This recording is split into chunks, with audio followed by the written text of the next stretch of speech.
Australia's most notorious serial killer is dead. Ivan Milat, who brutally murdered 7 people and buried their bodies in the Belanglo State Forest south of Sydney, died of cancer in a prison hospital early this morning. He was 74. His victims were all young backpackers travelling Australia in search of adventure. Milat was convicted in 1996. His body was taken from Long Bay Jail shortly after he died. But questions remain over his connection to the deaths of at least 3 other women.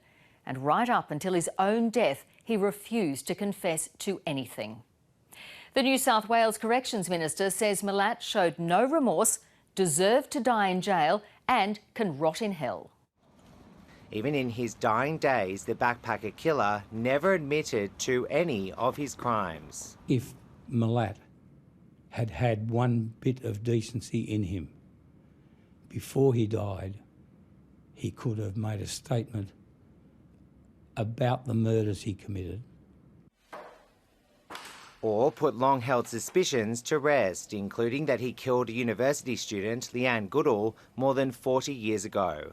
Even for him to admit to us without being recorded or anything, to even just say to us, yes, it was me, it would have been good to have that opportunity. A sickening pattern began to emerge deep in the Belanglo State Forest in 1992. 2 joggers stumbled across the decaying corpses of British backpackers Joanne Walters and Caroline Clark. I'm terrified. It will happen to somebody else. And it did. A year later, more bones were found.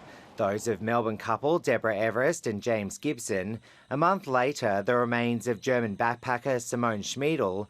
Then the bodies of Anya Habschied and her boyfriend Gabo Nogabaya. All 7 were tortured in their final living moments.